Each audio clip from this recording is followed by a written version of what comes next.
You're tired from flying. Yeah, I'm really tired. I'm immensely jet lagged. I come from kind of the Ohio of Australia. When you ask people about Australia, they think Sydney, they might think Melbourne, they might think Ezra. I'm from Adelaide in South Australia, and Adelaide is a town of over 1 million people, which makes it a city. But it's instead of being a small city, it's a big small town. So, that's where Leighton Hewitt comes from, isn't it? Possibly. Is that something to do with sport? Sorry. Yeah. I'll come back to my sport disability a little bit later. Adelaide is the home of the best chocolate factory in Australia, so I highly recommend if you like chocolate coming down there. Also, if you like great wine and great food. But if you want to see big buildings and if you want to see exciting stuff, Adelaide's not. Adelaide's the kind of place where you come to retire or have a family. And it's also a great place to be a writer because it's very, very flat and pretty boring there. And you've got a great writing community, great arts community. And I go home to work and write. The people in my family and I come to places like this to be excited and jet lagged and really tired. So if I lose my train of thought at any point in the middle of a sentence, then it's just because my brain's not working. So I'm here for BEA, and I'm here because this book came out yesterday, so it's the book birthday yesterday. It's the third book in the series that Garth and I are writing together. They all start with M, and they don't have numbers on them. So this is Troubletwisters, the mystery. The previous one was Troubletwisters, the monster. The first one was Troubletwisters, the magic. But it's something about M's. I don't know what that is about. But it's a middle grade series. We wanted to write. I'll rewind. Garth and I have been friends for about 15 years. We met at a Brisbane Writers Festival where we were on a panel together. It was a general kind of science fiction, fantasy panel. It was a literary festival. Everybody else there was confused. They didn't know what we were talking about. In the middle of the panel, a guy got up from the audience, an old, crazy-looking guy. But he very quickly demonstrated himself to be completely crazy because his question wasn't so much a question as a rant about aliens. And how the aliens were real, and the government wasn't doing anything about it. So could we please do something about it? And because we didn't know what to say. No, he wasn't. He was in the audience. No. Just checking. Yeah, fair question though too. Yeah. And we didn't know how to answer. He kept talking. Security wasn't taking him away, and nobody was interrupting him because the strange thing about him, apart from the fact that he was a little bit crazy, was that he was carrying this really big sort of army duffel bag, and it was full of metal sounding things, obviously really heavy. And I don't think anybody wanted to go anywhere near him because he might have put something out there and started mowing us all down. And we don't have guns in this family, so we're not. Garth is an ex-army guy, so I think he kind of knew what to do, which was to kind of hide under the table. I was trying to hide behind him, but eventually this guy just stopped talking, turned around and walked out. So he kind of diffused the situation himself. But it was quite nerve-wracking for us, and we bonded over this experience. We'd never met before. Afterwards we kind of talked about how hair-raising it was, and how nerve-wracking it was, and how terrifying it was.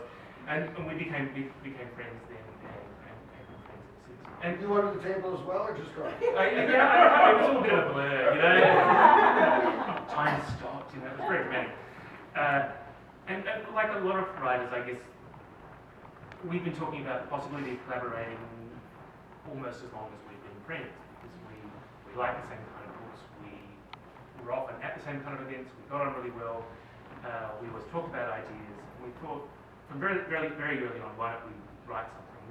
And I remember we decided that we definitely would, the night of my 40th birthday, which was 6 years ago, almost the day, and he'd flown over from Sydney for my party, and very kindly stayed behind to help me clean up. And helping clean up meant talking to me while I did the cleaning up. And we were brainstorming stuff, and we decided that we definitely wanted to do something. And the only question was, what would it be? So we decided that night that we would write a sort of action-packed political film.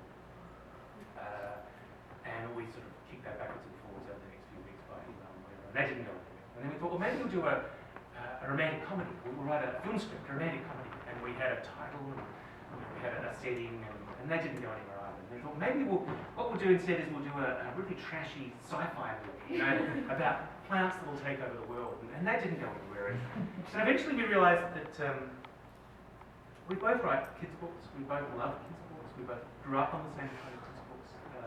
Why don't we try writing a kids' series? And we decided that that's what we would do. And I remember distinctly that Garth rang me up one day and said, look, this kids' series we're going to write, I've got a title. I think Troubletwisters is an interesting phrase. The idea of kids who have powers that they don't entirely control and they kind of whip up trouble around them. I want something like that. And I'm interested in writing about twins. Would you be interested in writing something along those lines? And I kind of jumped in and said, yes, absolutely. You know I love twins. You know, because at that point I'd written a whole series of books about twins. And I'm really interested in the duplication of identity and sort of science fiction and stuff. And he went, oh yeah, that's right, I'd completely forgotten about that.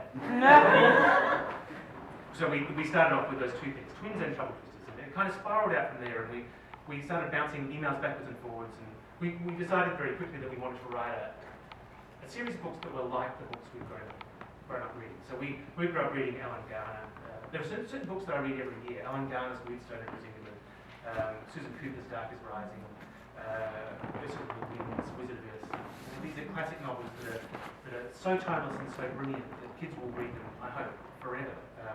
And we wanted to write something like that, not in the sense, when obviously we hope that people will be reading them forever, but in the sense that they weren't kind of pegged in time, they weren't pegged to any particular trendy kind of theme that we felt had sort of elements with us. So we ended up writing the series that's about a pair of twins, Jack and Jay, boy and a girl, fraternal twins, who, in the grand old tradition of kind of fantasy novels for kids, are coming into an awareness that they have powers that they weren't aware of before. Like Will in The Dark is Rising wakes up on his 11th birthday, is suddenly an old one, suddenly has these incredible powers. But in our book, the kids discover they have their powers by blowing up their house. They live in the city, they're ordinary kids, they live in the city, their house blows up because their powers are suddenly triggered by coming into contact with an artifact. And they're not aware that their father is a warden, like a magician in the present day. Everything set in the present day was a secret kind of history of wardens who are protecting the world from an entity from beyond our world that is so evil and so inhuman that there's no word for it in our language, so it's just called the evil. With a capital T and a capital E. And everything kind of goes crazy when they first encounter this creature. And their house blows up and they have to move to somewhere else to learn how to control their powers. And they have to go live with their grandmother, who's a woman they've never met before. And she's a very strange woman who doesn't seem to use a name. She's just called Grandma X. And she lives in a strange town called Portland. It's not any of the famous Portlands. Everywhere in the world has somewhere called Portland. There's two famous Portlands in America. There's a famous Portland in Australia, and there's many Portlands in the world. So they have to go live in this crazy small town where everything's weird. And they have to kind of learn to deal with their power, learn to go into them, and learn how to fight the evil.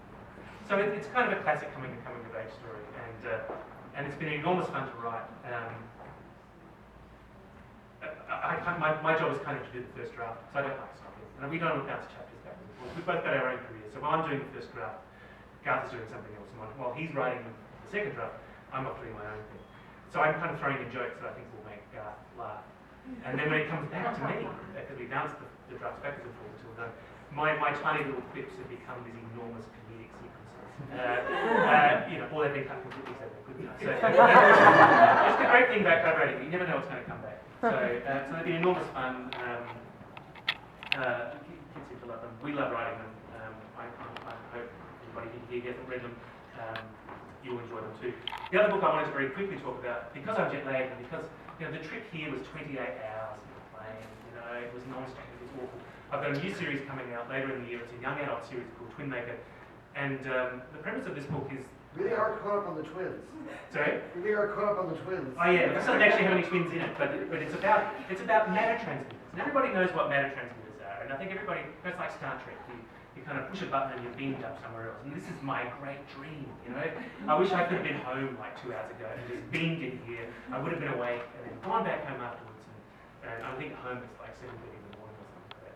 But matter transmitters, where they take you apart and put you back together again, it's kind of a scary idea. You can do weird things like you can copy people, you can twin people, you you can change people. So the premise of this book is that there's a meme going around that says, if you want to be smarter, taller, better looking, whatever, write a note on a piece of paper with a series of code words, stick it in under your clothing as you go through the transmitter, and even though it's supposed to be illegal and impossible, it'll happen. And even though it's supposed to be illegal and impossible, that's never stopped a teenager from wanting to be taller, smarter. And of course, there are unintended consequences. So that's coming up then. So it's my wish fulfillment fantasy how I'd like to come to America more often. Thank you.